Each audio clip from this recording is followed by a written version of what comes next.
The gravy was still warm when my son looked me in the eye and said, "That seat's for my father-in-law." Still, I smiled, folding my napkin like nothing cracked inside me. As the turkey steam rose, so did the silence, thick, seasoned with insult. While they passed the wine around me, I tasted every year I paid for this table. The same chair I built tradition in had become their favor token, and I was no longer the guest of honor. That's when I reserved him room 7 at the motel, with no turn-down service. All right, before we dive into this crazy story, do me a favor. Subscribe and tell us where you're watching from. Carolyn's car tires crunch over the gravel as she pulls into the driveway, her hands steady on the wheel. She glances at the cranberry crumble resting on the passenger seat, wrapped tightly in foil. The tart scent, a holiday signature, is already starting to fill the small cabin of the car. She doesn't look up as the house comes into view. A cozy little place with twinkling lights, wreaths, and the familiar hum of holiday bustle inside. Her son's place, her home for so many years, but not anymore. The door swings open before Carolyn can even knock, Kelsey's pristine face already in a forced smile. "Oh, Mom, come in. We've been waiting for you," Kelsey says, though her voice barely rises to the level of sincerity. She doesn't move to help with the cranberry crumble or the other dish Carolyn's carrying. Instead, she steps aside, her heels clicking sharply on the wood floor as she lets Carolyn enter. Carolyn says nothing. She's used to it. The empty, performative warmth of Kelsey, the way it all looks so perfect. On the surface, anyway. She steps into the dining room, her eyes immediately scanning the table. The usual spread is already in place. A long wooden table with candles flickering, mashed potatoes piled high, roasted vegetables, and a golden brown turkey resting at the center. But something is off. 8 seats. For 9 people. Her stomach tightens. Her eyes fall to the place setting at the head of the table, where a gold-embossed name card reads, "Grandad D. Rogers' seat." Of course. Carolyn's lips press together, eyes flicking to her son Nathan, who is standing just behind her, looking at her with something like guilt. "Where should I sit?" she asks, her voice low and cool. Nathan stammers, caught off guard. We just thought, you wouldn't mind the card table?" he mutters, his eyes darting away from hers. He's already in that defensive posture, the one that says he's trying to please everyone and failing, miserably. Kelsey, standing beside him, forces a soft, rehearsed smile. "It's just temporary, Mom. You know how it is with space. But we've set up a place for you." She motions vaguely to the side, where a small, round card table is set up in the corner by the window. The chair is too small, not quite matching the rest. It's as though she'd been an afterthought in this place, even at the family dinner table. Carolyn doesn't react immediately. She just watches Kelsey, her eyes calculating. She's been in this position before, more times than she cares to count, when the family dynamics have shifted, and she's been left behind. She stands perfectly still for a long moment, then slowly places the cranberry crumble on the countertop. "I see," Carolyn says. Her tone is dry as the autumn air outside. She turns toward the card table, but not before catching Eli's eyes. Her grandson stands there, silent as always, watching. There's a kind of knowing there, in the way his gaze lingers on her, and she gives him a small nod, one only he can understand. Roger's booming voice breaks the silence, a rich baritone echoing through the room. He raises his glass of red wine, his expression filled with self-importance. "To blended families done right," he says, his voice carrying over the hum of the conversation around the table, his eyes scanning the room like a conqueror. Carolyn's grip tightens on the edge of the counter, the words cutting through her. Blended families. That's what they've become. She bites her lip to keep from saying something sharp, something cutting. Instead, She takes a step toward the card table, her movements slow, deliberate. The others don't notice her as she slides into the chair that barely fits her. It's smaller, uncomfortable, but she doesn't care. Let them have their show. Let them play at family, at tradition, at doing it right. She's done with it.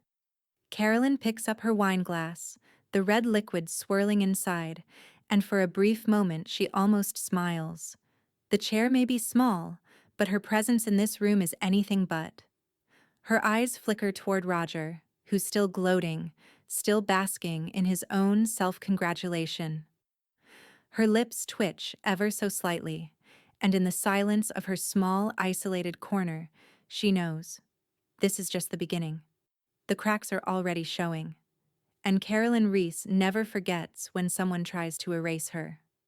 Carolyn stands in the kitchen, her back to the warmth of the oven as she arranges her ingredients with a quiet, meticulous precision. The cranberry crumble is cooling on the counter, but her mind is elsewhere. She doesn't need to look at the time to know that it's too early to go to bed, yet too late to do anything that feels like peace. The house has grown quiet after the chaos of dinner. Kelsey's laughter, the sharp clink of silverware, Roger's bellowing voice, all of it has faded into the soft murmur of distant conversation and the occasional hiss of the dishwasher. She takes a breath, then grabs her purse from the chair by the door. The cool night air greets her as she steps outside, and she locks the door behind her with a satisfying click. The stars are dim above, the air thin and biting, but she moves with purpose, walking briskly to her car. She doesn't hurry, though. No, she's too old for haste. There's a certain calm to what she's about to do. Her car engine hums to life, and she drives, her headlights cutting through the night. She doesn't need to think much about where she's going. She's already decided. When she pulls into the small motel parking lot 2 blocks away from Nathan's house, the neon sign flickers in the corner of her eye. Vacancy. It's perfect. She parks the car with practiced precision, the tires grinding softly against the gravel. The place is nothing special, just a collection of modest single-story rooms arranged around a central courtyard. The kind of place where families stay when they're too tired to drive further, or maybe when they're running away from something. The motel lobby smells faintly of pine cleaner, and the woman behind the counter looks up from her phone, her eyes briefly scanning Carolyn with an unspoken judgment. Carolyn offers a brief smile, and the woman, unimpressed, grabs the guest book and asks for a name. Drummond, Carolyn says smoothly. Roger Drummond. The clerk raises an eyebrow but says nothing, scribbling down the name. Carolyn doesn't flinch. Roger won't be the one to check in, but he doesn't need to know that. She hands over a credit card and waits as the clerk taps away at the computer. It takes longer than Carolyn expects, but she doesn't rush. Time seems to stretch in these little liminal spaces, and she feels no need to fill it. Here's your key, the woman says, sliding it across the counter along with an invoice. Room 12. I've adjusted the AC to your liking. Carolyn nods once, quietly, and takes the key. Her fingers brush the paper. The transaction complete. She pauses for a moment, looking down at the small packet in her hand, the receipt, the key card, the invoice. A simple transaction, but it feels like a silent contract. As she walks back to her car, she feels a faint smile tug at her lips. She doesn't know how this will play out, but the plan is already in motion. Her phone buzzes in her pocket, pulling her from the quiet thrill of the evening's work. Nathan's name flashes across the screen, and she doesn't hesitate to swipe it open. Hope you weren't upset. Nathan's text reads, the words almost polite, a little too careful. It's just a lot to juggle. Carolyn reads the message twice before tapping her reply into the phone, but she doesn't send it. Instead, she locks the screen, the silence between them growing thicker, denser. She'll say nothing. Not yet. Instead, she drives home, slowly, savoring the cold air and the feel of control in her chest. Back at her house, Carolyn sets the packet down on the counter. The motel key, the receipt, tiny symbols of a decision she knows will leave ripples. She doesn't feel the need to explain herself to Nathan. After all, isn't this what they've made her? The invisible? The forgotten? She picks up her phone again, but this time, it's Kelsey's post that catches her eye. The words are plastered across an image of a holiday dinner, the table set, her bright smile beaming at the camera, Nathan's hand resting on her shoulder. Family isn't about blood, it's about energy. The words almost make her laugh. She knows this game. The need to present the perfect, polished version of their lives, their image of family. A hollow vessel filled with pretend warmth. But Carolyn doesn't need that. Not anymore. Her fingers hover over the screen. She thinks of replying, of saying something sharp, something true. But she doesn't. Instead, she taps the screen, saving the image. She doesn't need to explain herself either. Not yet. Not when she's already a step ahead. She moves to the kitchen, taking a small bowl from the cabinet. Her fingers, practiced and precise, begin to mix the ingredients for tomorrow's batch of shortbread. She'll make her own traditions. She'll reclaim the quiet strength she's always had but never used. There's a glimmer of something in her eyes as she stirs. Something that feels like the first stirrings of victory. Marla's voice cuts through her thoughts, as though she's already standing there in the kitchen. Single bed or sofa sleeper? Carolyn grins, the plan unfolding in her mind. Crank the AC and make it noisy, she mutters to herself. She knows where she's going, and when the time comes, she'll make sure Nathan, Kelsey, and Roger can hear every second of it. The house is quieter now. The last remnants of the holiday meal are tucked away in containers, the clink of silverware and chatter now replaced by the soft hum of the refrigerator. Carolyn, however, is wide awake. In the silence, she moves as she always does when something weighs on her. Carefully, methodically, almost too quietly. Her gaze falls on the small desk in the corner of the kitchen. It's a place she's used for years, a spot where lists are made, plans are hatched. There, sitting in front of her, is the heavy leather-bound notebook she's kept since 2002.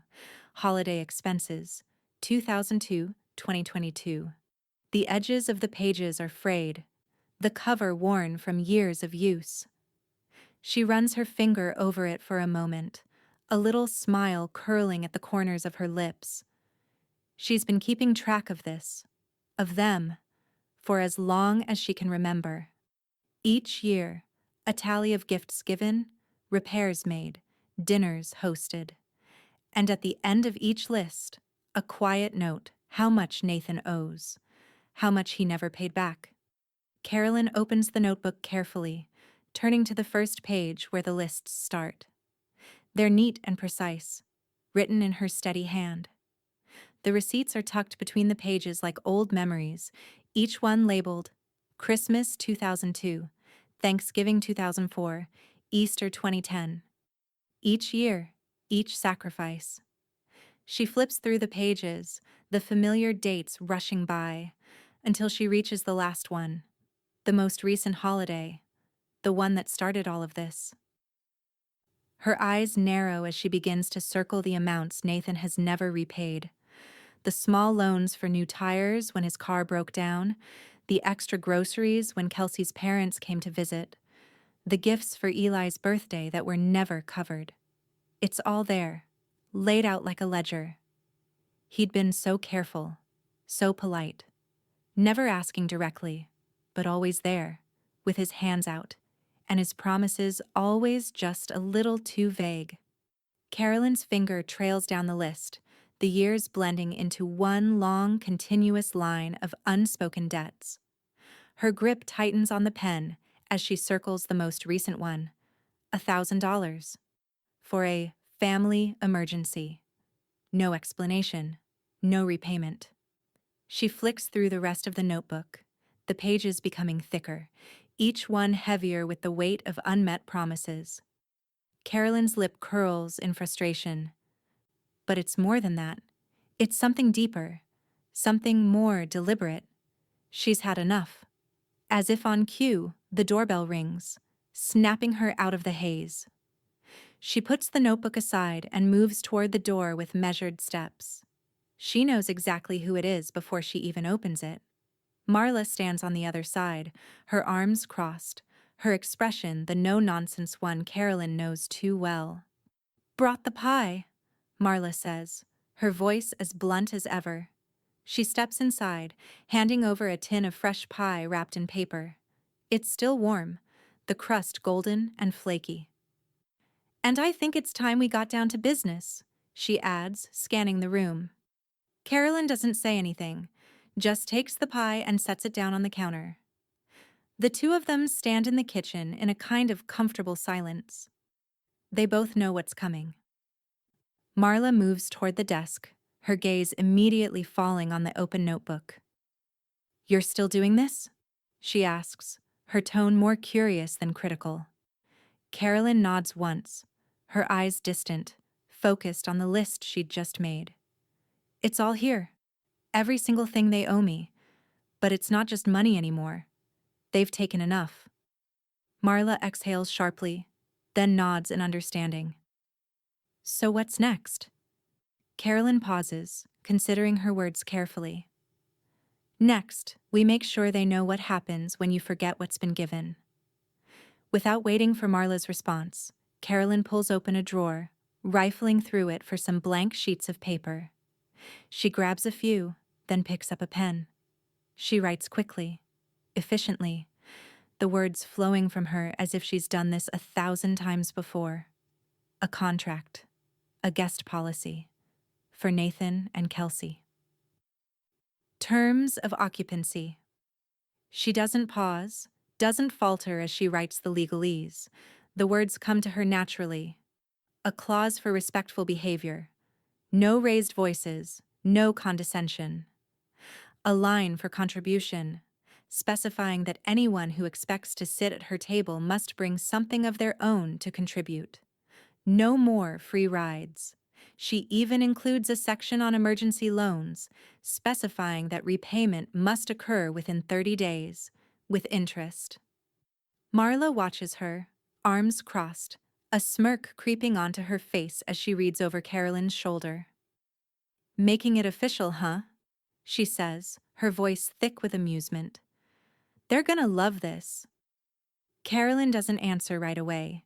She finishes the contract, then carefully sets the pen down and lets the ink dry. She prints a few place cards to go along with it, each one bearing Nathan and Kelsey's names, and a little legal footnote at the bottom. It's all coming together, piece by piece. Her fingers trace the neat lettering of the place cards before she turns to Marla. "Let's see how much they like contracts," she says softly, a quiet satisfaction in her voice. She arranges the cards carefully, one by one, beside the notebook, imagining the look on Nathan's face when he gets his.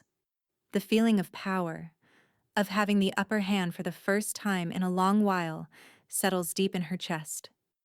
She's not just hosting dinner anymore. She's hosting a new kind of order, one that they'll have to follow. Marla watches her with an approving nod, but there's something else in her gaze. Something sharp. "You've set the table, Carolyn. Now, let's see if they show up." Carolyn smiles, a quiet, knowing smile. She'll make sure they do, and when they do, they'll sit at her table, not as equals, but as guests. And they'll remember who made the rules. The last line of the guest policy is all that needs to be added now. Failure to comply will result in immediate eviction. Carolyn Reese doesn't do second chances. The kitchen is still, save for the quiet hum of the refrigerator and the rhythmic tap of Carolyn's fingers against the desk. The papers in front of her are neatly aligned, the ink fresh. But it's the contract she's drafting that holds her attention. Holiday hosting agreement, she titles it. Her pen moves across the paper with a steady, deliberate motion, filling each section with clauses she knows will be impossible to ignore. The terms are simple but sharp, like a finely tuned instrument. Occupancy limits. 2 overnight guests only. No exceptions. Behavior clause. Any disruptive or disrespectful actions will result in immediate expulsion. There's even a provision about gifts, stipulating that anyone who wants to attend must bring something, whether it's food, drink, or, in a pinch, a gesture of goodwill. No more free rides. She pauses after writing the final word, the weight of it settling around her. It's not just a holiday agreement, it's a statement, a declaration, a line drawn firmly in the sand. The house has always been hers, but now, she's laying the rules for the world she's willing to share. No more boundaries crossed. With a deep breath, Carolyn picks up her phone and composes an email. Her fingers hover over the screen for a moment, but she's already decided. The subject line reads, "Clarification for future gatherings." She attaches the document and hits send. Nathan's reply is almost immediate. "Is this necessary?" Carolyn reads the words, but doesn't answer right away. She taps her fingers against the desk, letting the silence linger. Nathan never liked confrontation, never liked to acknowledge what he didn't want to deal with. But this is different. This is real. And this time, she's made sure he can't ignore it. She sets the phone down, letting the quiet fill the room again, and then she hears Marla's voice behind her, as sharp and clear as ever. "You know this'll start a fire." Carolyn smiles faintly, a dry, knowing smile. "I packed marshmallows." Marla chuckles, her eyes glinting with approval. She's been with Carolyn through every upheaval, every painful moment, and now, it's her steady presence that makes Carolyn feel less alone in this quiet rebellion. Marla steps into the room and crosses to the counter, her gaze flicking over the agreement Carolyn's just written. "You've drawn the line, huh?" Carolyn nods slowly, then rises from her seat. "I'm done being the one they walk all over." She folds the paper with careful hands and places it into an envelope, sealing it with deliberate precision. Then, as if the moment calls for it, she heads toward the door. "I'll drop a copy off at the HOA," Carolyn says, her voice firm, yet almost amused. She steps outside, the cool night air biting at her cheeks as she makes her way down the steps to her car. Marla follows, calling over her shoulder. "Just don't make it too formal, okay?" Carolyn just grins, a flash of mischief in her eyes. "They'll know I'm serious." The drive to the HOA office is quick. The building sits at the edge of the neighborhood, tucked behind tall trees and well-kept lawns, as if it's been crafted to look as pleasant as possible. But tonight, it feels almost empty, abandoned in the growing darkness. Carolyn parks in front of the entrance, grabs the envelope, and strides toward the glass doors with purpose. She doesn't need to knock.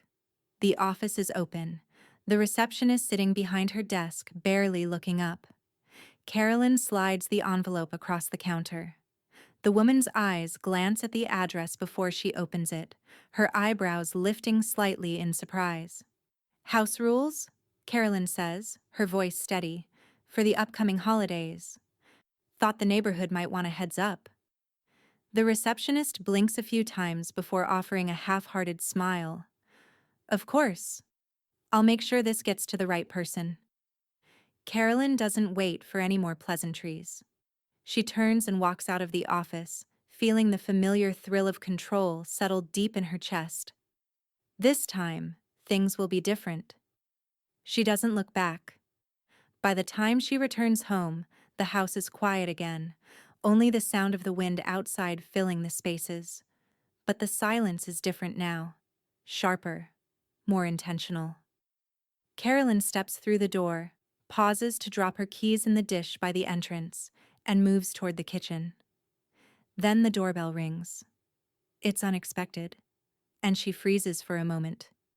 The evening was supposed to wind down, the tension having already started to loosen its grip. But then, a voice from behind the door. Roger. She knows it without a doubt. It's not Nathan, not Kelsey.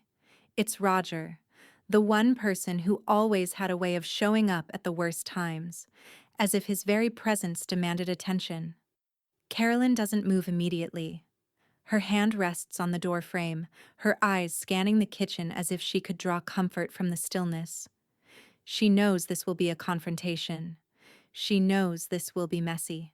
But she doesn't care anymore. She's drawn the line. With a deep breath, she walks to the door and opens it. Roger stands there, a frown on his face, his broad shoulders almost filling the frame. "I need to speak with you," he says, his voice more commanding than she expects. Carolyn doesn't blink. "The rules," she says, her voice low and steady, "are non-negotiable." She waits, her heart steady, knowing full well what's about to unfold. And for the first time in years, she's no longer afraid. The air outside is sharp with winter's bite, the darkening sky settling over Asheville like a heavy blanket.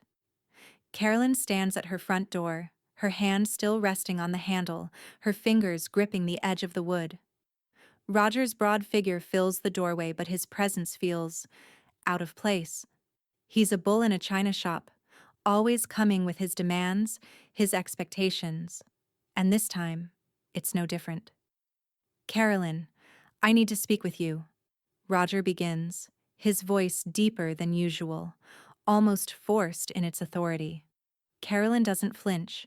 She simply meets his eyes with an unreadable expression, the weight of her new rules already settled in the quiet tension between them. "The rules," she says, her voice measured, cold, "are non-negotiable." Roger blinks, his frown deepening. He shifts his weight from one foot to the other, his stance wide and commanding, but she doesn't step aside. She's not afraid of him. Not anymore. "I'm not here for this," he growls. "This whole contract nonsense. What's your endgame, huh? This is supposed to be family. You're making it personal." "Family?" Carolyn repeats, her lip curling slightly. "You don't get to redefine that word for me, Roger. Not anymore." There's a beat of silence. Roger looks past her, his eyes scanning the hallway as if he's waiting for something. Anything that might give him an opening. But there's nothing. The house is empty, save for them. And Carolyn has drawn the line firmly. "Look," he says, exasperated. "This is ridiculous. You can't just move the goalposts like this. This isn't how family works. You don't just kick people out." Carolyn's eyes narrow, a flicker of something almost predatory in them. "You're the one who came here uninvited. You're the one who thought you could just waltz in and pick the seat you wanted." Her voice remains calm, steady. "I made sure you had accommodations." Roger stares at her for a long moment, the realization dawning slowly, his mind struggling to catch up. "Accommodations?" he repeats, disbelief creeping into his tone. Carolyn steps aside, her hand sweeping toward the door like a gesture of invitation. Only it's not the kind of invitation he wants. "I made sure it's senior-friendly," she adds dryly. Her lips quirk upward, just enough to show the subtle malice. "A room 2 blocks down at the motel. Room 12. It's perfect for someone who can't handle the pressure of a real family dinner." Roger's face goes a shade paler. His mouth opens, then closes, as if the words he's about to say don't quite make it past his throat. For the first time, he looks disarmed, not from a sense of surprise, but because he realizes the full extent of what Carolyn's done. You did this?" Roger hisses, his voice cutting through the stillness. "You think this is a joke? You think I'm going to take this lying down?" Carolyn doesn't respond immediately. She watches him, the weight of her words heavy in the air. The truth of it hangs between them, like a weapon just waiting to be wielded. Then the sound of Kelsey's heels clicks sharply in the hallway. She appears in the doorway, her eyes scanning the scene with a look of irritation and disbelief. "What's going on here?" she demands, her voice tight, defensive. She steps forward, the tension rising with each of her movements. "What is this? Why is Roger standing here?" Carolyn looks at her, then back at Roger, as though the pair of them are simply characters in a play she's been forced to direct. "Oh, Kelsey, didn't you know?" she asks, her voice sickly sweet. "Roger's accommodations are ready. I made sure to book him a room just for him, 2 blocks away. A lovely little motel with a view of nothing, just what he deserves after his little performance tonight." Kelsey's eyes narrow, the confusion twisting into something more like outrage. "You've made this really uncomfortable, Carolyn," she spits, her voice high, tight with anger. Carolyn doesn't flinch. She leans slightly against the doorframe, watching Kelsey, as if savoring this moment of control. "So did you," she responds, the words slow and deliberate. "Just quieter." Kelsey takes a step forward, her eyes flashing with that look of indignation Carolyn knows all too well. But Carolyn doesn't move. She simply watches her daughter-in-law's angry gestures, the way she tries to form her next words without fully grasping the depth of the situation. Carolyn knows how it's going to end. She's seen this dance before. Nathan's voice floats from the other room. It's faint, but it carries the desperation he always wears in situations like this. He steps into the hallway, his hand reaching out toward his mother, his face strained. "Let's not do this," he pleads, his voice cracking slightly, as though he thinks that will make her soften. Carolyn turns to look at him, her eyes steady.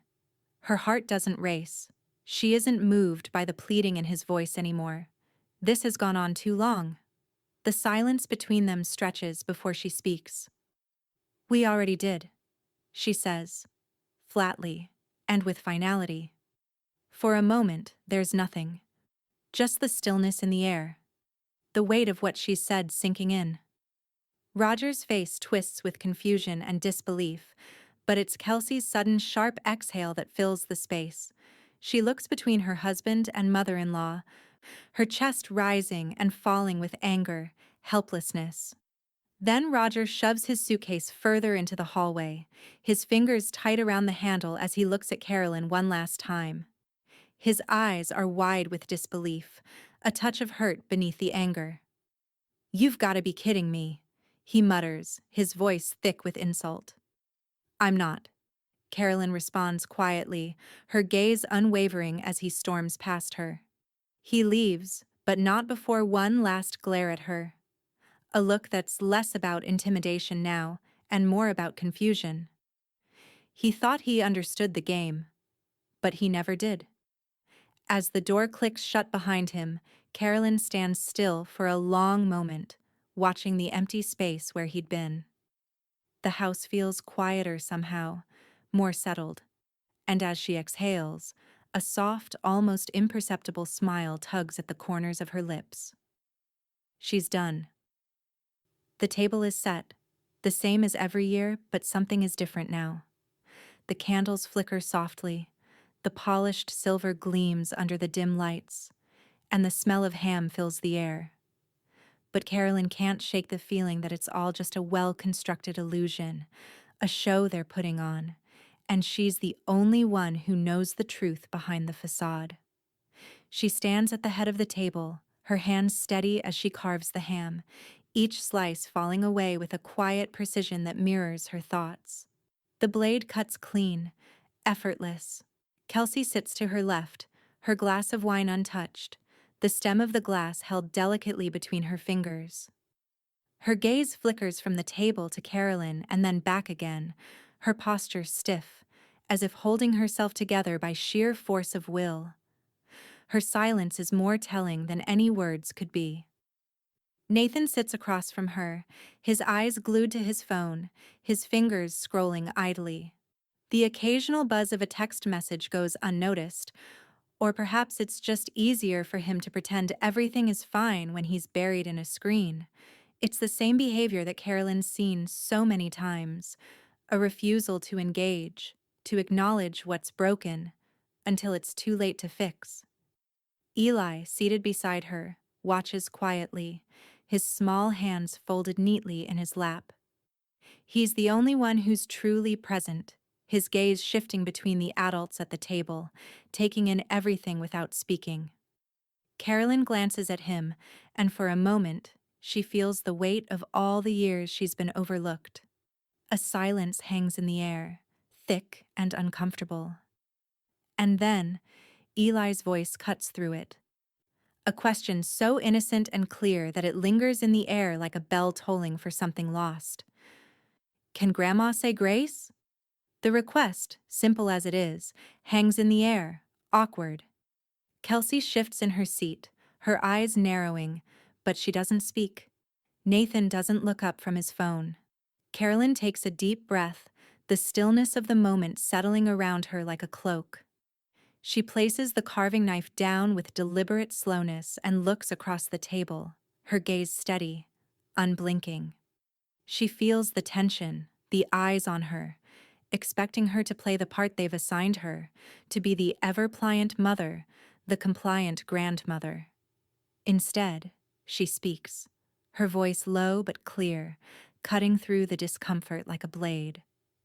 "May we be honest with each other this year," she says, her words falling into the silence like stones. It's not a prayer, it's a command. The room falls even quieter, as if everyone is holding their breath, unsure how to respond.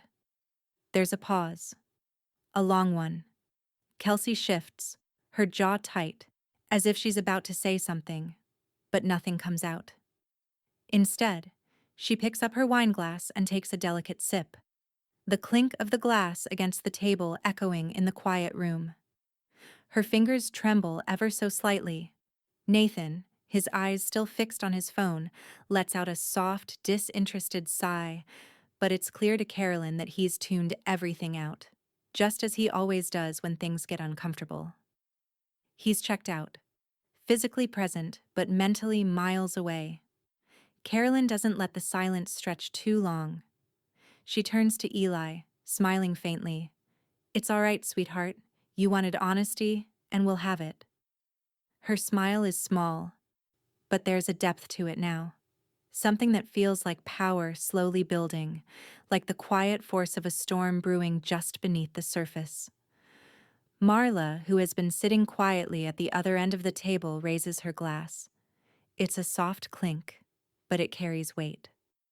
"To reclaiming tradition," she says, her voice light, but there's an edge to it.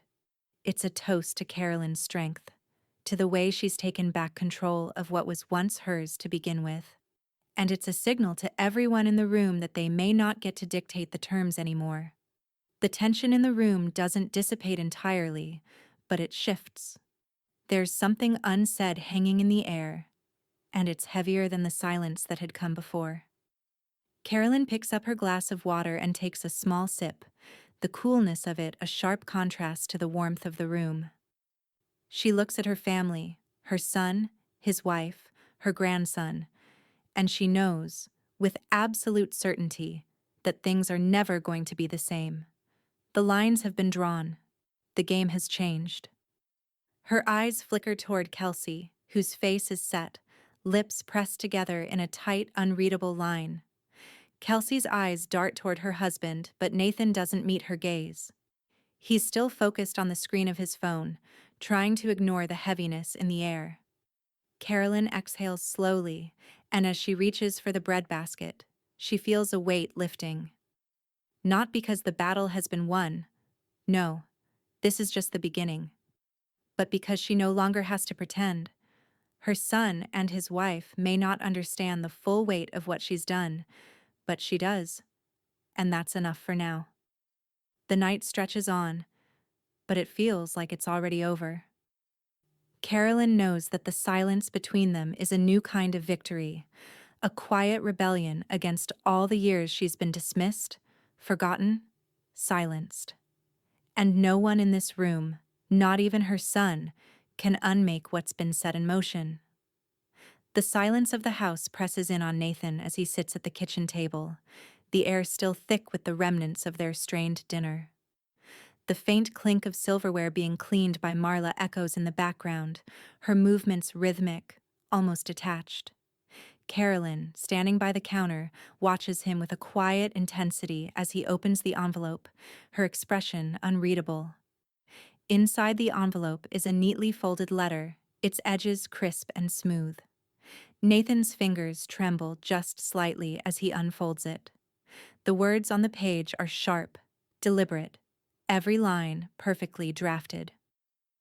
He swallows once before he begins reading, each word sinking deeper into him like stones dropped into water, sending ripples through the quiet chaos of his thoughts. The letter outlines the new household policies, its header bold, like a declaration from some distant kingdom, one that no longer serves his needs or expectations. Guest limits. Only 2 overnight guests may stay per visit, with prior approval required. Nathan reads these lines, his stomach twisting, his mind barely processing what it means. Contribution logs. Each guest is expected to bring something of value, whether food, drink, or assistance in preparation. Failure to contribute will result in immediate eviction. A sharp breath escapes him as he continues reading, his eyes scanning over the lines, his mind struggling to catch up with the language of boundaries. The final clause catches his eye. Disrespect will void all future invitations. The sentence is plain, direct. There's no mistaking it. Carolyn's words, her actions, are not just for this year. They are forever. He sets the letter down on the table, his hand still gripping the paper, feeling the weight of the finality in it.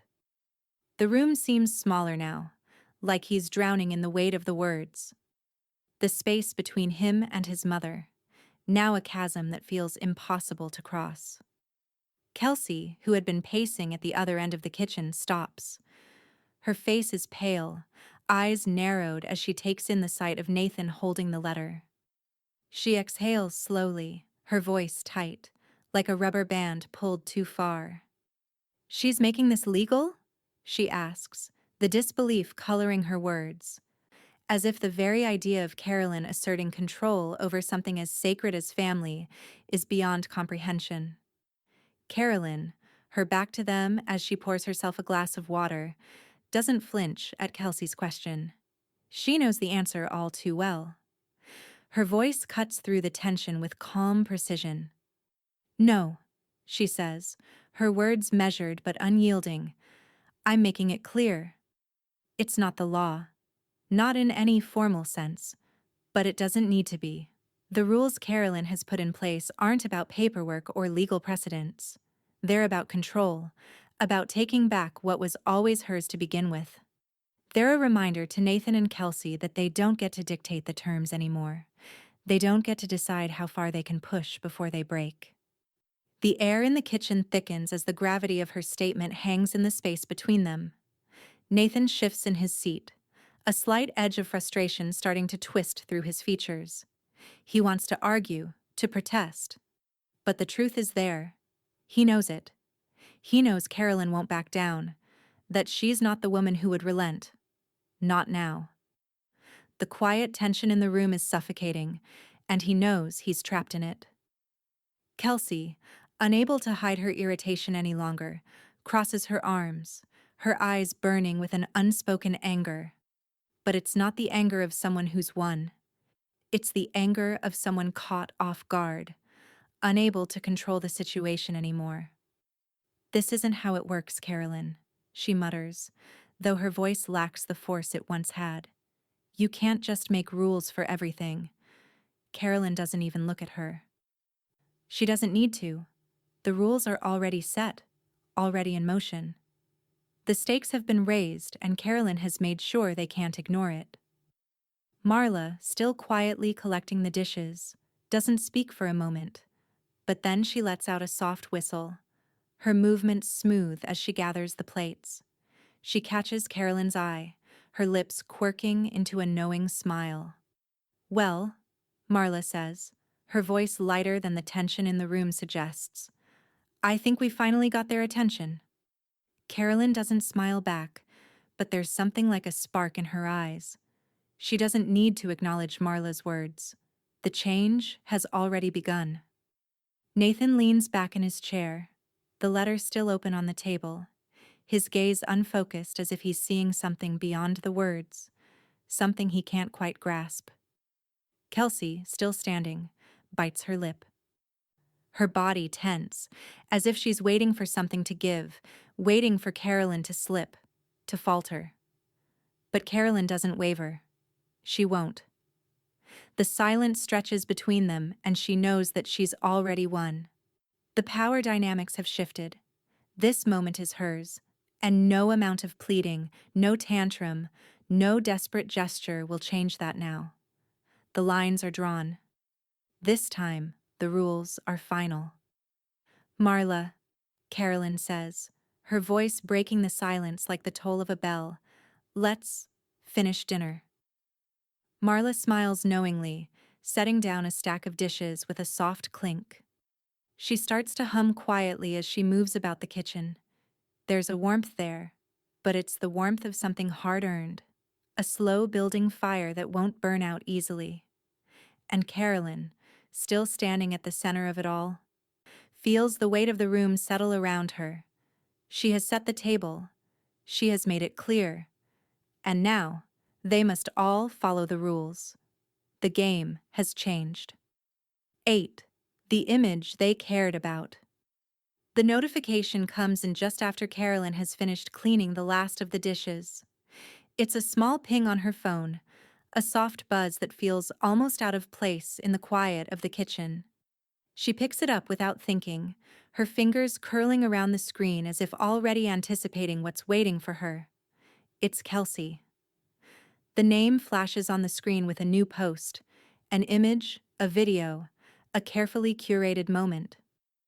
The words, "setting boundaries is beautiful even when others make it hard," accompany the reel, which plays automatically. Kelsey, standing in front of a fireplace, smiling serenely with a glass of wine in her hand, her eyes gleaming with that carefully practiced warmth. Behind her, Nathan stands, half hidden in the background, his hands tucked into his pockets. They look perfect. They always look perfect. And yet, there's something about the smile that Carolyn recognizes instantly, forced. It's a message. It's not just about the image or the caption or the crafted smiles. It's a subtle jab, a thinly veiled critique of Carolyn's actions, of the rules she's set, the boundaries she's enforced. Carolyn can feel it in her bones. She doesn't need to look at the post for long to know what it is. This isn't about energy or family or any of the other buzzwords Kelsey hides behind. It's about undermining her. It's about making her the villain in their carefully constructed narrative. Her thumb hovers over the screen for a long moment. She could comment. She could respond. Say something sharp. But Carolyn doesn't need to. She's already several steps ahead. With a quiet breath, she takes a screenshot. The soft tap of her finger against the screen feels almost triumphant. She doesn't need to fight back directly. She's building her case, piece by piece. The folder on her phone titled "Documented Gaslighting" fills one more slot with evidence of Kelsey's subtle manipulations. The silent power plays meant to paint Carolyn as the antagonist. Carolyn doesn't flinch as she presses save, the image settling into the folder like a neat little piece of a puzzle. She knows what's happening here. She's seen this game before. Kelsey is trying to shift the narrative, trying to frame her actions as overreaching, too much, too harsh. But Carolyn knows the truth of it. And she's not about to let Kelsey, or anyone, rewrite the story. Nathan's name flashes on her phone a moment later, another notification popping up. This one isn't public. It's personal. "Can we talk without tone?" The words are polite, but there's an edge to them, an undertone of frustration that Carolyn can almost hear in his mind, even if the words themselves remain neutral.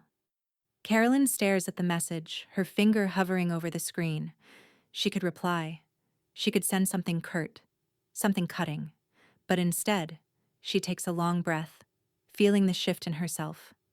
This isn't about winning an argument anymore. This is about clarity. And she's already been clear.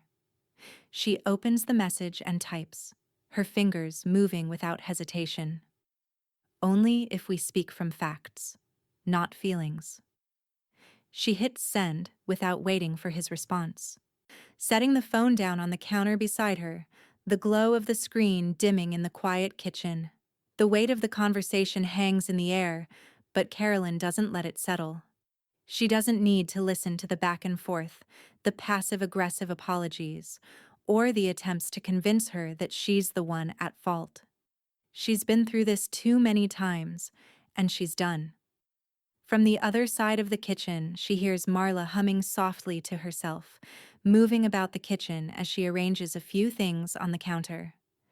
She glances up briefly, meeting Carolyn's eyes, and the two share a brief, knowing look. "Legal templates, huh?" Marla says, half joking, half serious. She's already rifling through a drawer, pulling out a few sheets of blank paper, her fingers quickly forming neat, almost professional-looking lines. Carolyn raises an eyebrow, a faint smile curving her lips. "Holiday Agreement, 2024. She responds dryly. "Just in case. I need to make sure they really understand the rules." Marla laughs softly, a sound of genuine approval. "I like it," she says, tapping the edge of a pen thoughtfully. "It's a game changer. You've set the stage, Carolyn. Now we make sure the audience doesn't forget their lines." Carolyn exhales slowly, leaning back against the counter, her mind already shifting toward what comes next. This isn't just about a dinner or a moment in time. It's about something bigger, something that can't be undone. She's taken back control. And now, the world they had been forcing her to live in has changed. She's not just a participant anymore. She's the one writing the script. She picks up the folder from the counter, her fingers brushing the edges of the papers inside. The weight of it feels substantial, significant. This is just the beginning. And Carolyn Reese? She's ready for whatever comes next. The late afternoon light spills through the windows, casting long shadows across the kitchen. Carolyn sits at the table, the weight of her next move heavy in her hands. The papers in front of her are the final steps in a plan she's been working toward for years. Years of compromise, years of silence, all leading to this moment. Her pen hovers above the paper, the black ink a symbol of the finality she's about to impose. The estate draft is clear, cold, and simple. Nathan and Kelsey's names are crossed out, not with anger, but with something quieter, something that speaks of a decision that has been made, a line drawn that cannot be undone. The name that replaces theirs is Eli's. She's already written the gratitude clause into the will, a clause that links their future inheritance to their behavior. Only those who show respect, who understand the value of what's been given, will benefit from what's to come. Carolyn is under no illusion. This isn't about money. This isn't about stuff. This is about teaching them a lesson that begins and ends with respect. Her eyes flicker over the papers again, the weight of her choices starting to settle in. She's done more than rewrite the future of her estate. She's created a fortress around it. A home protection trust is now in place, and it's as airtight as she can make it. Only two people have keys to the house now: Marla, her steadfast friend, and Eli, the one person in this tangled mess of family who's always been there for her. Carolyn leans back in her chair, her gaze focused on the papers, the sharp angles of her decisions cutting through the room. The power she holds now is more than just legal, it's emotional. She knows Nathan won't understand, and Kelsey, even less so. But it doesn't matter. This was never about their understanding. It was about sending a message. And Carolyn has made sure that message is loud and clear. Her phone buzzes in the other room, breaking the quiet tension that settled over her like a heavy fog. She picks it up slowly, and there it is. Nathan's name flashing on the screen. A message from him. The words are terse, almost frantic. I know what you've done. Is this really necessary? A quiet smile curls at the corner of Carolyn's mouth. She taps out a response, her fingers moving swiftly, decisively. It was necessary. It's not about the seat. It was about the message. As she presses send, her thoughts drift to what will happen next. She knows this is only the beginning of what's coming. Nathan and Kelsey won't take this lying down. They'll fight. They'll try to turn it all around. But Carolyn is ready for that. The power dynamic has shifted irrevocably. The doorbell rings. Carolyn stands up slowly, her pulse steady, almost imperceptible. She knows exactly who it is before she even opens the door. Nathan stands on the other side, his face a mix of disbelief and something darker. Resentment, maybe, or fear. He's wearing his usual defensive posture, the one that tells Carolyn everything she needs to know. He's here for answers. But he's already made up his mind about what he thinks she's done. You really did it, Nathan says, his voice strained, barely above a whisper. You disinherit me over a dinner? His eyes are wide, the words hanging in the air between them like a challenge. Carolyn doesn't flinch. She looks at him, meeting his gaze with a clarity he's never seen before. It wasn't about the seat, she repeats, her voice low, almost gentle in its finality. It was about the message. And you heard it loud and clear, Nathan. He's silent for a moment, looking like he's trying to piece the situation together, his hands fumbling at his sides. You're being unreasonable. You're making this a war over nothing.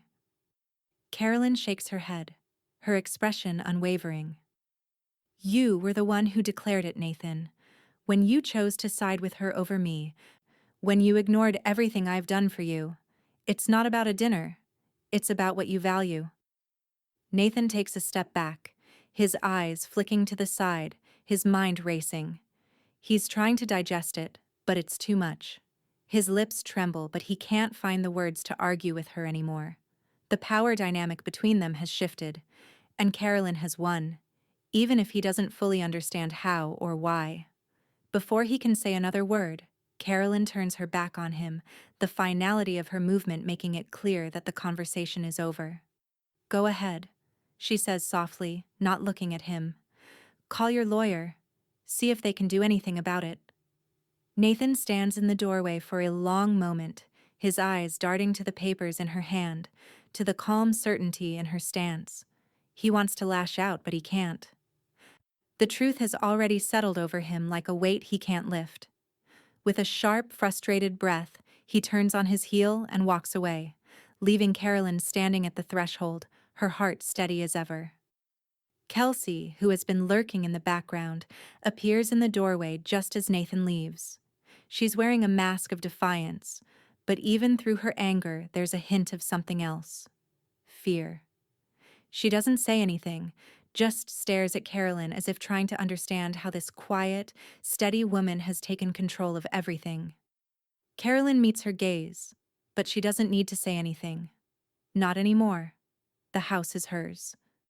The rules are set, and no one, not Nathan, not Kelsey, can undo what she's done. The game has changed. And this time, Carolyn Reese is the one holding all the cards. The house is still. The remnants of the holiday, now a distant memory, have settled into the quiet rhythm of Carolyn's life. The evening has slipped into a peaceful lull, the weight of the decisions she's made already sinking deep into her bones. She stands in the kitchen, her hands moving with the practiced ease of someone who's been here before, who knows exactly what they're doing. On the counter beside her rests a small wooden box. It's simple in design, nothing flashy, just a smooth, polished surface with an intricate carving etched into the lid. A symbol, perhaps, or a mark of something more significant. Inside, nestled carefully in the fabric lining, is the original deed to the house. Carolyn takes a moment to run her fingers over the wood, a small, almost imperceptible smile tugging at her lips. This is it, the moment she's been working toward. The final step in what she's started. The house has always been hers, but now it belongs to someone else too. Someone who understands the value of it. Someone who has always been there for her in a way no one else has. Eli. She picks up the box, the weight of it in her hands feeling heavier now, as if it carries the gravity of everything she's ever worked for. She walks quietly to the living room, where Eli is sitting, his legs crossed, surrounded by his comics. He looks up as she enters, his eyes bright but not surprised. He's known, in his way, what this is about. Carolyn sits down beside him, the box resting on her lap. "I wanted to give you something," she says, her voice steady, almost soft.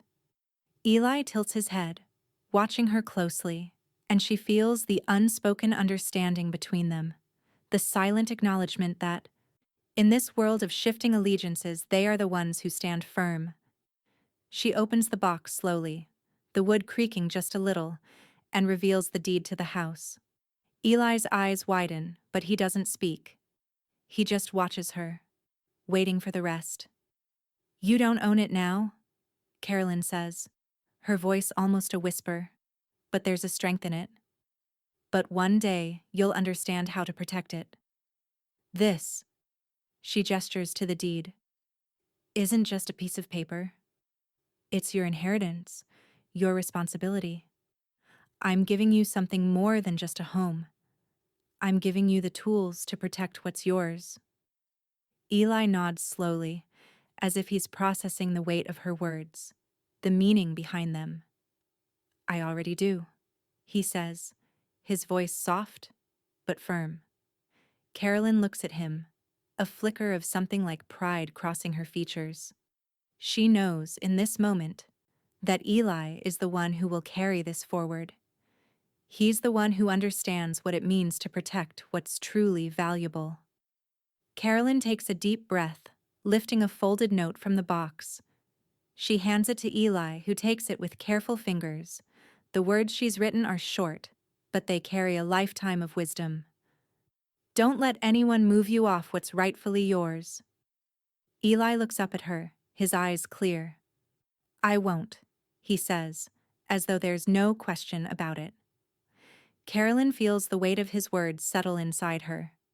This isn't just a gift. This is an investment. In him. In the future.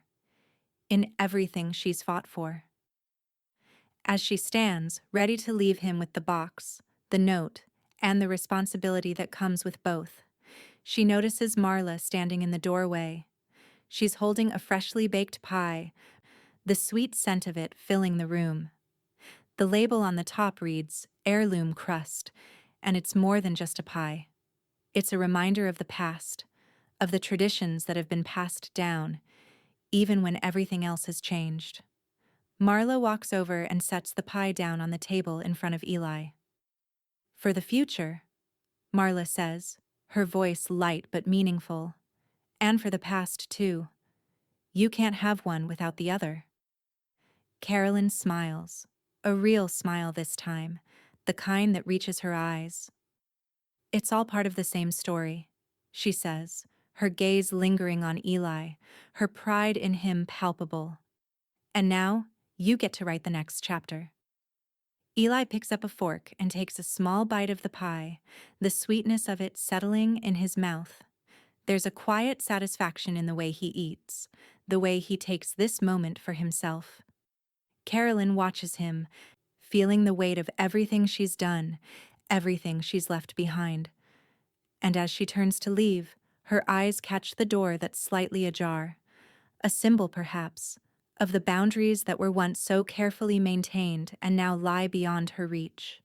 The world has shifted, and she's no longer the one on the outside looking in. She's in control now. And Eli, the quiet observer, is the one who will carry the lessons forward. The game has changed once again, and this time, Carolyn has made sure the right hands are holding the cards. The letter sits on Carolyn's desk, its envelope crisp, its contents simple but deliberate. She had written it the night after Nathan's visit, after Kelsey's social media stunt and all the silent battles that had preceded them. The words were carefully chosen, and there was no ambiguity in them. She wasn't angry. Not anymore. She was just done. The game had changed, and they could either play by her rules or not play at all. The letter is a declaration, a boundary drawn, a space carved out that Nathan and Kelsey must now navigate if they wish to be a part of her life again. Dear Nathan and Kelsey, you're welcome next year. If you RSVP, contribute, and don't speak over the host. Best regards, Carolyn Reese. She slides it into a plain envelope, seals it with a final silent decision, and sets it aside.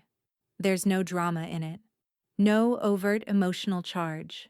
Just the quiet strength of a woman who no longer feels the need to justify her actions. As Carolyn prepares the shortbread dough, the scent of butter and sugar beginning to fill the kitchen, her phone buzzes with another notification. It's Kelsey again. This time, it's another post. Another thinly veiled barb. A picture of a perfectly arranged holiday table. Soft lighting casting long shadows over the gleaming silverware, the gold-tinted wine glasses catching the light just so. Kelsey's caption is just a little too pointed. Some people punish you for what they can't control. Carolyn looks at it for a long moment. The words sting, but not in the way Kelsey thinks they will. It's more of a dull ache, like a knot being slowly unraveled. Carolyn doesn't reply. She doesn't need to. Kelsey's words are empty now. Trivial, even. Instead, Carolyn sets the phone down on the counter and continues rolling out the dough, her hands working with the same practiced precision. The shortbread will bake in silence, and Kelsey's message will drift away like a whisper in the wind. She doesn't need to engage anymore. She's already made her point. The doorbell rings, its suddenness pulling her from her thoughts. Carolyn wipes her hands on her apron and walks calmly to the door. When she opens it, she finds a familiar face standing there. Marla, pie still in hand, but with a twist. This time, there's no humor in Marla's eyes, only that look of someone who's seen the drama unfold and is waiting for the fallout. From Nathan, Marla says, holding out a check. Unsigned, late, and entirely predictable.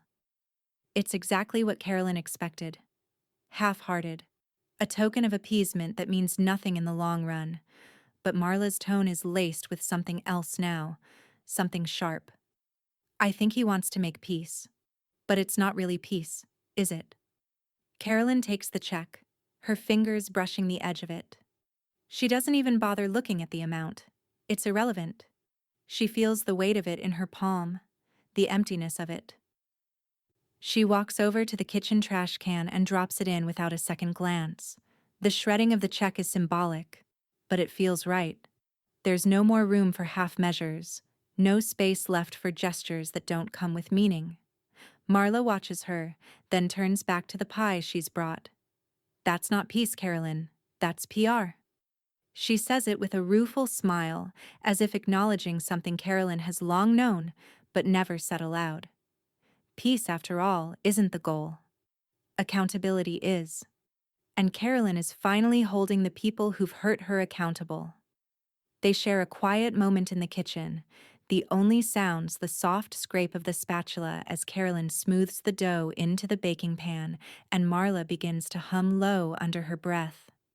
The scent of shortbread fills the air, the fragrance rising like a quiet, steady affirmation of everything that's been done. When Carolyn opens the oven to check the cookies, she pauses for a moment, considering the weight of the decisions she's made. The letter to Nathan and Kelsey is only the beginning. She has set a new standard, a new way of being, and there's no going back. This isn't just about her family. It's about respect, boundaries, and reclaiming what is rightfully hers. The doorbell rings again, but this time, Carolyn doesn't even flinch. She doesn't need to rush. Instead, she pulls the shortbread from the oven and lets the golden cookies cool on the counter. As the doorbell rings one last time, Carolyn smiles softly to herself, knowing that whatever comes next, she's the one in control. She'll open the door when she's ready. The morning is quiet, the lights softening as the first rays of dawn break through the windows, but Carolyn is already wide awake. The house is still, almost peaceful, save for the soft hum of the refrigerator and the faint tapping of her feet against the hardwood floor as she walks from room to room. The weight of the changes she's made is heavy now, but it's not just the estate or the house itself. It's everything that's happened, everything that's been set in motion. The house, her home, feels different now, as though it's standing guard over her new boundaries. She moves to the front door, her fingers brushing against the cold brass doorknob. The thought crosses her mind, a fresh start. But that requires action. With steady hands, she pulls out her phone and taps in the code. The doorbell chimes faintly, but that's not the sound she's listening for. It's the clean, final click of a new code locking in place, an invisible barrier. She's changed it. She's not waiting for anyone anymore. No one will have the privilege of just showing up unannounced. Not anymore. Not after everything. A small, satisfied smile tugs at the corners of her mouth as she walks away from the door, making her way down the hallway to the front room. The next part of her plan comes together as easily as her decisions have in the past few days. The sound of the gate's creaking hinges rings out in the distance. Carolyn stands for a moment by the window, watching as a fresh, sturdy iron gate is installed at the end of the driveway. It's not just for privacy, though that's certainly part of it. It's a clear line, a visual reminder of the boundaries that have been set. A gate to protect not just her property, but the space she's carved for herself in this world. She won't be walked over anymore. Marla, who has been an accomplice in all of this, her closest friend, her partner in so many ways, steps beside her, holding a binder with a thick stack of papers. The guest entry protocol, Marla announces, her voice light, though there's an edge of amusement in it. Might need a few more revisions, but I think we've got the basics down. Carolyn looks down at the binder in Marla's hands. It's a methodical collection of guidelines. RSVP required. No guests without prior approval. No disruption or disrespect to the host. Marla's handwriting in the margins is as sharp as her eye for detail. Carolyn's lips curve into a small, approving smile. Perfect, she says, her voice low but certain. Let's make sure everyone knows what happens if they forget the rules. Marla's eyes gleam with something darker, a quiet satisfaction of her own. They'll remember all right. She flicks the binder closed with a definitive snap and then follows Carolyn toward the back door, ready to handle whatever's next. As Carolyn sips her coffee, the sound of a new email notification dings through the silence. She picks up her phone, her brow furrowing slightly as she reads Roger's latest missive. I expect an apology for your actions. This has gone too far, and you know it. This needs to be addressed before we can move forward. Carolyn's grip on the phone tightens just a little, but there's no anger in her. Just a calm, measured response. She taps her fingers on the screen, composing her reply. Room 12 still open next Christmas. She doesn't need to say more than that. The line is drawn, and Roger will either understand it or not. It's not up to her anymore. She sets the phone down on the counter, but the feeling of his words still lingers in the air. But Carolyn doesn't let it weigh on her. Not today. She's done with their games.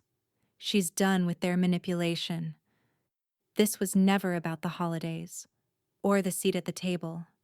It was always about respect. Later that afternoon, the doorbell rings again. This time, it's Nathan. He stands there, hands in his pockets, looking more frustrated than ever, his eyes tired. Carolyn watches him from the kitchen window, her body still and unmoving. She doesn't rush to open the door. The message is clear. He needs to make the first move, not her. Eli, who's sitting at the kitchen table, looks up as Nathan rings the bell again, his gaze steady but calm. They're learning. Slowly, Eli says quietly, his voice soft but filled with understanding. He doesn't need to say more. He knows what Carolyn has done, and he understands the significance of the changes she's made. Carolyn nods, her expression still firm but warm. They'll figure it out. Eventually. Nathan rings the doorbell one last time. His frustration is evident, but Carolyn doesn't move. Not yet. There's no need to rush. She has the power now, and Nathan's long overdue for learning what it means to respect boundaries. He'll have to wait. In the distance, the sound of the gate closes softly, sealing the entrance, and Carolyn watches from the window. The world is changing. The family she once tried so hard to please is now the one that must prove itself to her. And for the first time in a long while, she feels the weight of her choices settle with a quiet satisfaction. The quiet hum of the office is almost soothing, a contrast to the storm of decisions that have been building in Carolyn's mind. The papers in front of her are the culmination of everything. Everything she's fought for. Everything she's sacrificed. Her fingers hover over the final estate trust documents, her eyes flicking between the lines of text, each one an irreversible mark on the future of her home, her legacy. The weight of it is palpable. Nathan and Kelsey will never know the full extent of the changes she's made, the decisions that she's laid out with such cold, deliberate care. She can almost feel their resentment from the other side of the door, but Carolyn doesn't flinch. They never did understand. She always gave, and they always took. But that's over now. She picks up the pen and signs her name, a simple motion that carries the weight of years of neglect and frustration. The trust is official. Eli is the sole beneficiary of her home now, with living use exclusivity. No one else will live here again unless he chooses to let them. Nathan and Kelsey have been barred from tenancy, management, or resale rights, completely cut off from any future claim to what was once their family home. This isn't just a legal document, it's a boundary. A line drawn in ink, one that can't be erased. With a soft sigh, Carolyn sets the pen down and begins filing away the documents into the folder, her movements slow and deliberate. She can almost hear the murmurs of Nathan and Kelsey now, the inevitable fallout, the complaints. But it doesn't matter. It never did. She stands up, stretching her arms above her head as the quiet satisfaction of the decision settles over her like a weight. The house is protected now. The future is protected. The world they once took for granted has changed, and no amount of pleading, no lawyer's letter, no manipulative message will change that.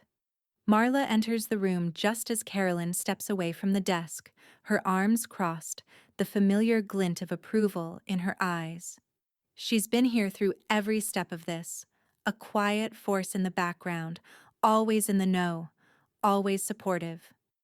You made your boundaries generational, Marla says with a smirk, eyes scanning the papers in front of her. They'll never be able to touch this now. Carolyn's lips twitch with a satisfied smile, though her gaze remains focused on the papers in front of her. I made my seat permanent, she responds simply, the finality in her words enough to convey the depth of what she's done. She's not just protecting a home, she's protecting her place in the world. Her voice is steady, calm. No more compromise, no more appeasement. The doorbell rings once more, a faint chime in the distance, but Carolyn doesn't turn toward it. There's no need. She's made her decision. She's set the boundaries. And now, they'll have to live with them. The idea that anyone, especially Nathan and Kelsey, could walk in and take what's hers again is laughable. They're the ones who've crossed lines. She's only reclaiming what was always rightfully hers. Marla raises an eyebrow, noticing Carolyn's lack of reaction to the doorbell. "You're not answering?" she asks, a knowing smile creeping onto her face. Carolyn shakes her head, a quiet laugh escaping her lips. "Not yet," she says, her tone smooth, almost amused. "They've been trying to force their way in for far too long. Let them wait." Marla chuckles softly, leaning against the doorway as she watches Carolyn move back to the counter, where she picks up a freshly baked batch of shortbread. She places a few on a plate, arranging them with a quiet precision, the simple act grounding her in the moment. It's not about control anymore. It's about peace. Her peace. The doorbell rings again. This time, Carolyn doesn't even look up. "We'll see if they understand what respect means now," she says, her voice laced with finality. The doorbell rings again, the sound growing more insistent, but Carolyn takes her time. The world on the other side of the door has changed, and she's the one who's changed it. Outside, the gate at the end of the driveway remains firmly in place, a visible line they can't cross. It's a symbol, an unspoken warning. The rules have shifted. The ones who used to take, the ones who used to demand, will have to prove their worth. For the first time in a long time, Carolyn feels like she's finally been heard. Carolyn places the last envelope on the countertop, its crisp white surface gleaming in the dim light of the room. The card inside is simple, formal, nothing more than a quiet rejection of what once might have been. The words are perfectly composed, just as they should be. "Regretfully declines your presence." She watches the envelope for a moment, the weight of it suddenly heavier than expected. This is the end of an era, the polite rejection of the family she once knew. No more pretending. No more forcing herself to fit into a space where she no longer belongs. She slides the card back into its envelope and seals it with deliberate care. The message has been sent. There's nothing more to say. She doesn't need to explain herself to them. Not anymore. The boundaries have been set, and there's no going back now. In the next room, Marla is standing by the fireplace, a glass of wine in her hand, watching Carolyn with an almost conspiratorial smile. "You know," Marla says, lifting her glass in a quiet toast, "that's the real silent night." Carolyn's lips twitch, and she raises an eyebrow, turning her attention to her friend. "It's the only one that matters," she replies, her voice steady but carrying an edge of something deeper, something beyond the surface. She's done with the noise, the drama. This year, there will be no forced smiles, no awkward holiday dinners. This year is different. Marla clinks her glass gently against Carolyn's, as if acknowledging the victory in this silence, the one they've both earned. "You've got it all under control," Marla says, her tone full of quiet approval. She leans back against the mantel, her eyes never leaving Carolyn. "It's the kind of peace you've been fighting for, isn't it?" Carolyn nods once, her gaze turning toward the window, where the outside world is blanketed in a thin layer of frost. "I'm tired of fighting," she murmurs, though the words are not about surrender. They're about something else, something quieter. Now it's just about living. Later that afternoon, Eli joins her in the living room, a box of ornaments under one arm. He's been so calm through all of this, so steady, and his presence is a reminder that, despite everything, there is still joy to be found. Together, they begin decorating the tree, stringing lights and hanging ornaments, the simple, familiar task offering a sense of calm that Carolyn hasn't felt in years. The house comes alive in a way it hasn't before, just the two of them, working side by side, filling the space with the kind of warmth that has always been hers to give. Carolyn finds herself smiling more than she has in years, the laughter light and unforced, a stark contrast to the strained holiday dinners of the past. She looks at Eli, watching him hang the last ornament on the tree, and she realizes how much has changed. They don't need anyone else to make this Christmas complete. Not anymore. A few days later, Kelsey's post appears on her feed. An old photo from a family dinner years ago, a picture of a time when things seemed simpler. The table is full, the smiles are bright, the family all gathered together. The caption reads, "When things were simpler." Carolyn pauses, her fingers hovering over the screen. The words sting, but not in the way Kelsey expects. She doesn't need to revisit the past to know the truth. She's moved on. The family she once tried so desperately to keep together is gone now, and Carolyn isn't chasing after it anymore. Her fingers move across the screen as she types one simple word in the comments section. Clearer. The word sits there, hanging in the air like a final statement, an acknowledgement of everything that has happened. The past is no longer clouded with confusion. The future is her own, defined by her choices, by the peace she has created. She sets her phone down, feeling the weight of the moment settle in. The finality is undeniable. There is no turning back now. The boundaries have been drawn, and the world on the other side of that line can stay where it is. Carolyn doesn't need to chase after them anymore. Marla walks into the room, offering her a knowing look. "You're letting go, huh?" she asks, her voice softer now, as if sensing the shift in the air. Carolyn nods, her lips curving into a small, satisfied smile. "I'm not holding on anymore," she says, the words carrying the weight of everything she's done. "I'm finally letting go." Eli, who has been watching from the corner of the room, looks up at Carolyn with a quiet understanding. "It's different now, isn't it?"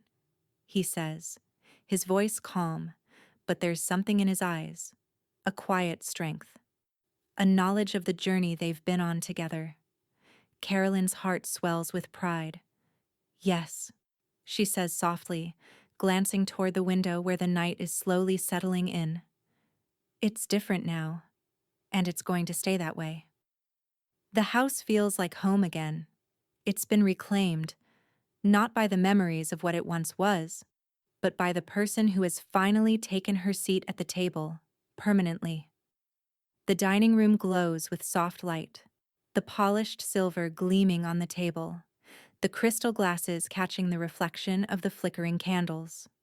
There's a quiet dignity in the way the room has been set, each plate placed carefully, the linen cloth smooth and pristine.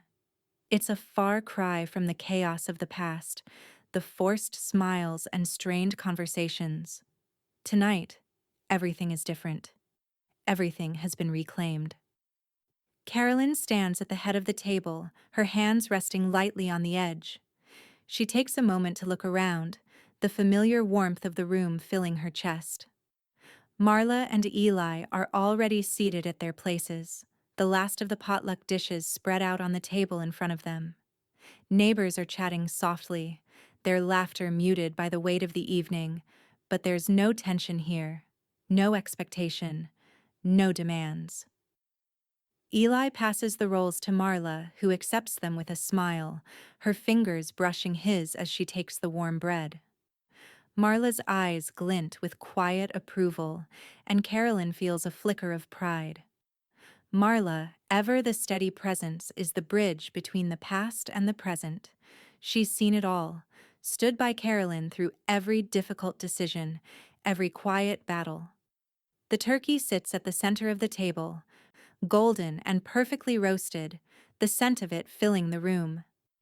Marla picks up the carving knife and begins to slice, her movements smooth and practiced. It's an ordinary act, carving a turkey, but it feels like a symbol of something more, something Carolyn has worked for. This is her table now. This is her family, her choice, her reclaiming. She watches them, the quiet rhythm of the dinner unfolding with a kind of grace she hasn't known in years. Eli's laughter rings out at something Marla says, and Carolyn smiles to herself, her heart swelling with a quiet, deep satisfaction. She takes a deep breath, letting the peace of the moment wash over her. This is what it was all for. The chance to finally create a space where she could breathe, where she didn't have to apologize for her choices. Tonight, Carolyn begins, her voice clear. I want to raise a toast to the people who understand value, not just tradition. The room falls quiet for a moment, the weight of her words settling over the table like a quiet promise. Carolyn raises her glass, her eyes meeting Marla's and then Eli's. There's no need for more. The message has been sent, and it's understood. Marla clinks her glass against Carolyn's, her eyes sparkling with approval. To understanding, Marla says with a smile, her voice warm but tinged with something deeper, something unspoken. The evening stretches on, the conversation flowing easily, the clink of silverware and quiet laughter filling the air. But Carolyn watches it all with a sense of satisfaction, as if she's finally allowed herself to see it for what it is. Not a family dinner full of obligations or empty gestures, but something real.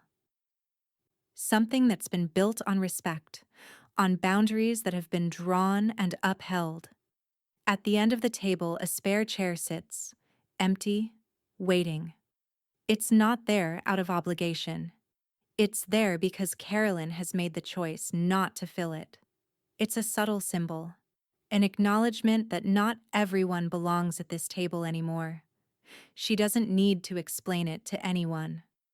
As the evening draws to a close, Eli stands to help clear the dishes, his movements easy and familiar. Carolyn's gaze lingers on him for a moment, her quiet strength, her pride.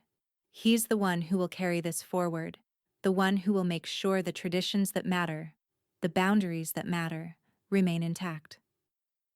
The doorbell rings. It's a familiar sound now, one Carolyn has heard too many times over the years, a sound that once symbolized intrusion, expectation, and unwelcome appearances. But this time, it's different. She knows who it is. She's not afraid to let it ring unanswered. Go ahead, Carolyn says, her voice barely above a whisper. Answer the door. Eli hesitates for a moment, his eyes meeting hers, but he doesn't ask. He knows what it means now. There's nothing left to say. They've made their choices. She watches him walk to the door, his steps slow, deliberate, and for the first time in a long while, Carolyn feels a deep, settled peace in her chest. There is no rushing, no forcing, no more waiting for answers. At Christmas dinner, her son said, "That seat's for my father-in-law." And Carolyn, with a quiet, steady smile, had made sure there was one reserved for him at the motel next door.